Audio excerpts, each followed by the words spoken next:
이재용 재판에는 지금 증인으로 가야 되는데 안 가 계속 버티고 있어. 그 이재용이 했던 말 중에 내가 뇌물을 준 게 아니고 사실은 협박당한 거다. 위협당한 거다라고 꺼낸 말이 이런 거였어요. 만났을 때 JTBC를 이적 단체라고 비난했다는 거야. 그러니까 자기 같은 삼성 계열로서는 입장이 굉장히 묘해지는 거잖아요. 그런 식으로 지금 박근혜한테 나는 압박을 당해서 어쩔 수 없었다 이렇게 몰고 가고 있는 겁니다. 얘네들이 박근혜한테 모든 걸 다 뒤집어쓰고 자기는 그렇지. 살겠다는 얘기군요. 그런데 우리는 말만 생각할 수 있잖아요. 근데 국민연금 요거 생각하면은 빠져나가기 쉽지는 않을 거예요. 자기들이 그렇죠. 받은 예. 게 너무 커서. 예, 그래서 지금 이재용이가 자기는 결제하지 않았다. 그리고 삼성전자에만 관여했다. 인수합병에 대해서 그런 지금 이야기들을 했어요. 그러면서 후속 기사가 나옵니다. 한겨레에서 이건희 회장 의사 전달은 안 돼도 잘 있다. 이재용이는 박근혜와 몰아버리려는 것 같아요. 모든 죄를. 그리고 자기는 살겠다. 차라리 바보가 되는 한이 있어도 나가야 되겠다라는 결정을 내린 것 같아요. 그러니까 이게 결론이 뭐냐면 청와대 문건 공개 이후에 다급해진 이재용이 입을 열었는데 입을 어떻게 열었냐면 청와대 문건에서 보면 청와대에서 이 제안서를 만들어서 2차 때 1차 독대 때 이재용과 박근혜가 어쨌든 일부의 서로의 의중을 파악하고 이 의중의 계획에 따라서 일부 성사시킨 이후에 2차 때 확실하게 매듭을 졌던 사건이에요. 그러니까 이 청와대 문건이 김기춘 중심으로 해서 어떻게 하면 이정희한테 삥을 뜯을까라는 계획서를 청와대가 수립했다는 거 아닙니까? 그죠? 그래서 이 방법을 이재용한테 제시했을 수도 있고 두 번째 미래전략기획실에서 만들어 온 걸 청와대가 받아서 이것을 다시 재검토한 후 플러스해서 박근혜한테 줬고 박근혜가 1차 독대 때 이 문건을 합의한 바 있다. 이게 지금 법원의 정서고 국민적 정서고 밝혀진 자료입니다.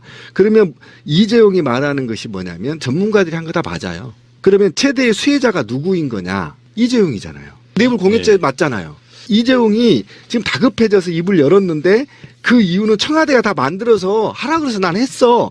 그래서 형량을 줄이려는 개 같은 수작인 거죠. 이재용이 박근혜 만나가지고요. 승마 지원하는 거, 영재센터 후원하는 거 이런 것들 다 박근혜가 직접 이야기한 거예요. 그럼요. 직접 얘기한 겁니다. 피해갈 수 없는 거지.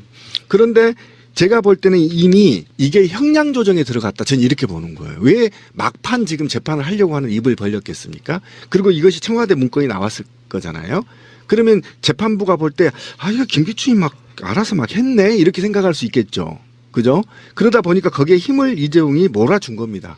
재판에. 그래서 형량을 좀 줄여달라 이런 거다. 정말 나는 이건희 큰아들이고 뭐 밑에서 시킨 대로 했어. 도장만 찍었어. 뭐 이런 거 아니에요 지금. 근데 그 재판에서 그 이재용이 했다는 말 재밌는 얘기 하나 있었잖아요. 아버지 살아계실 때. 네. 아니 그러니까 의도하지 않게 튀어나온 말이에요. 맞아. 근데 아버지가 살아계실 때라는 말을 해버렸어요. 그런데 하고 나서 다급하게 회장님이 건재하실 때부터라고 정정을 했고 몇몇 방청객이 큰 소리로 웃음을 터뜨렸다. 그리고 묘하게도 한겨레가 그렇죠. 이건희 건지하다고 단독 기사를 냅니다. 예, 그것도 뭐야? 그것도 삼성 핵심 관계자의 말에 의하면. 보지도 않고. 네. 근데 이 이재용은 법정에서 입을 열면 열수록 마이너스예요. 오늘 조선일보에 의하면 오늘 법정에서 이런 이야기를 했다고 합니다. 여자분한테 싫은 소리를 들은 것은 그때가 처음이라 제가 당황했던 것 같다.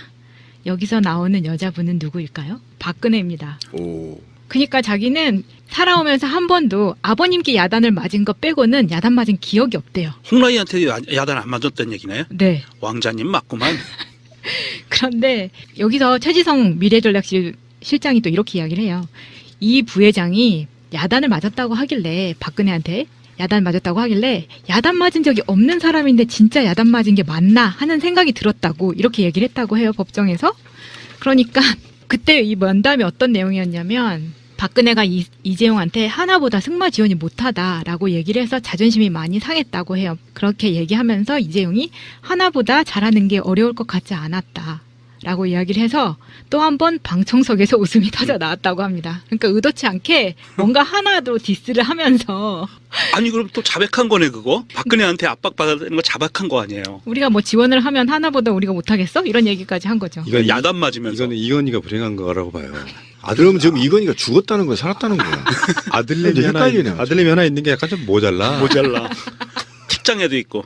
아이 재벌이면 뭐해? 아니 결국은 살았어요, 죽었어요, 결론은? 판결에 의하면 건재하대요. 아니 그 재판장에서 얘기하면 그 죽었다는 얘기네. 살아계실 때 했으니까. 그게 삼성그룹 내부에서는 이야기 들어보니까 이건희의 건강 상태에 대해서는 금기열이에요. 전혀 모른다는 거야. 관계자들은 가족들만 알고 있는데 우리는 다 알고 있잖아. 승계구도에 있어서 이건희가 돌아가시면 안 되는 거. 아버지 살아계실 때 이거는 뭐 돌아가셨다는 의미라기보다는 그러니까 머릿속에 아버님이 이미 돌아가셨다고 생각하는 그렇죠. 거야. 문현징에 나온 거잖아. 그런데 재밌는 게 있어요. 참여연대가 이건희 회장을 상대로 고발을 해버렸어요. 검찰에. 그 이건희 회장 자택을 수리할 때, 인테리어 수리를 할 때 결제된 금액이 출처를 알 수 없는 수표로 결제가 됐대요. 그래서 이거는 비자금이다. 그런 거 아니냐라고 그러고 검찰이 고발을 했대요. 그러면 검찰이 이제 고발인 참여연대 조사를 하고 피고발인 조사를 해야 돼요. 검찰의 의무잖아요. 제대로 하려면 해요. 그렇게 그렇죠. 그러면 이제 그 그 대한민국에서 그걸 수사할 검사가 어디 있어? 경동의 검찰 수사관이 가서 이건희 회장을 상대로 그 질문을 해야 되는데 옆에 변호인이 배석한 상태에서 냉동실을 열고 질문을 할 수 있을까요? 무서워서나 못할 것 같아. 살아 있고 기사에는 뭐라고 나왔냐면 의사소통만 안 될 뿐 휠체어 타고 돌아다닌다잖아. 이게 말이 이상하지 않아요? 근데 나 그 기사 보고 좀 이상하다고 느꼈는데. 그러니까 그거는 좀 한결에 너무 나갔어. 진짜 이거는 욕마저도 싸요. 그 이게- 기사 쓰고 돈을 얼마나 받았을까?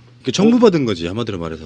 이번에 그 조중동 청부받아서 기사 쓴 거 다 밝혀져서 난리가 났잖아요. 그러니까 예를 들면 조중동이 그걸 쓰면 사람들이 안 믿으니까 그렇지. 이쪽 사람들 믿으라고 한겨레한테 청부를 시킨 요즘 거라고 돈이 봐요. 제일 급한 한겨레에다가 오더를 주는 거죠. 그러니까 그 액수가 크겠지. 네, 그러니까 한겨레가 예. 2017년에 그 분식회계 때문에 막 난리가 났었어요. 주주총회에서. 그래가지고 임시주주총회 다시 열어서 회계장부를 다시 그 결제받고 막 난리를 쳤어요. 왜냐하면 세무조사 들어올 수 있거든요.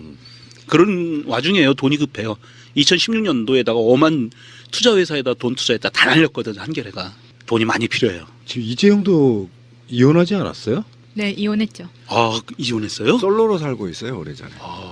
원래 전처가 대상그룹에 지금 전무로 있고요. 그래요? 그분이 또 이정재와 사귀고 있잖아요.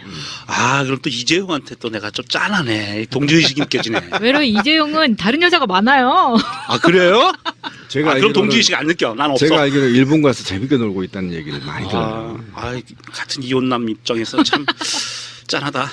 그러니까 아까 제가 이건희가 불쌍하다고 하는 게 사실 이건희는 내가 보기에 이병철 회장보다 뛰어난 사람이었어요. 어떻게 보면 이건희가 보통 잘못 키워진 자식 같으면 다 말아먹을 수도 있었어. 이건희는 혁신선언 같은 걸 하면서 나름대로 사실 현대에 밀리던 2위였어요. 어떤 시점에서는. 그러다가 대한민국 부동의 1위 기업이 된 거는 이건희 덕이라고 봐요. 그건 이제 지 아버지 백도 있었지만 나름대로 실력이 있었다. 근데 이재용에는 지금 하는 거 보면 입만 열면 폭탄이야. 3세에 내려오면 기업이 유지되기 힘들다는 반증이기도 해요. 예. 모든 교육들이 자기가 헤쳐나가는 교육이 아니라 주위에 있는 스태프들이 다 챙겨주는 교육 이런 방식으로 가고 그거에 대한 판단력 같은 게 흐려지면 내가 봤을 때는요 삼성 망할 가능성이 높아요. 이런 방식으로 가면은. 삼성은 그런데 망해도 이재용 일가는 대대손손 잘 먹고 잘 살 거예요. 그러니까 이재용을 빼내야 된다고. 예, 그래서 삼성이 살아남으려면. 지금 삼성과의 그 재산의 흐름을 보면 이병철이부터 시작해서 이병철, 이건희 이렇게 내려오면서 공익재단을 통해서 돈을 출자를 하고 그거를 이용해서 주주권을 갖고 지배주주권을 갖고 삼성그룹을 지배한 거거든요. 핵심은. 그런데 이번에도 이건희와 이건희 다음 이재용의 사이에 이게 또 있어요. 공익재단을 통해서. 공익재단을 통한 거는 주주 보유 한도라든지 이런 게 주식 보유 한도라든지 이런 게 굉장히 루즈하게 바꿔놨어요. 이명박이. 그래서 이명박이 사실은 이 삼성그룹의 이 경영권 전반에 대해서 이씨 가문이 확실하게 잡을 수 있게 완전히 도와준 거거든요. 또는 공범 관계라고 할 수 있는데 2010년도에 마지막으로 그 법원이 상속 및 그 증여세가 개정이 돼요. 2010년도에. 그래서 이게 삼성그룹이 이제는 이재용이 완전히 개인 사유화할 수 있는 시스템을 가져갈 수 있게 만들어놨어요. 그래서 이번 정부에서는 이재용이 어쨌든 뭐 한 몇 년이건 형무소에 가 있는 사이에 이 상속 및 증여세를 다시 바꿔야 됩니다. 옛날식으로. 그러니까 재벌 해체하지 않으면 삼성은 망할 수가 없습니다. 그러니까 우리가 하루에 먹고 쓰고 이동하는 데서 삼성을 거쳐가지 않을 수가 없어요. 그러니까 CJ, 세한, 삼성, 한솔 뭐 LG도 저는 범 삼성하고 사돈지간이니까 그렇다고 예예요. 치고 신세계. 그다음에 경남 같은 경우는 거의 대부분의 경남에 있는 대주주들이 삼성가 영향이 있는 거거든요. 보강그룹까지. 예. 이런 전반적으로 보면 또 삼성 건설이나 이런 것도 다 그룹 산하니까. 그러니까 비껴갈 수가 없더라고. 제가 한번 보니까. 그러니까 걸어갈 때도 삼성을 지나가야 되고 뭔가 살 때도 삼성과 연관이 되고 뭐 이게 이런 전 세계에 이런 기업이 있나요? 그래서 저는 문어발식 기업에 이걸 차단하지 않으면 거의 불가능하다. 차단하려면 저는 대기업 해체해야 된다. 저는 이렇게 보는데 삼성은 옛말에 그런 거 하잖아요. 부자가 3대 가기 어렵다가 곰피디가 얘기한 게 그건데 내가 볼 때 삼성이 이대로 두면요. 인류가 망할 때까지 가요.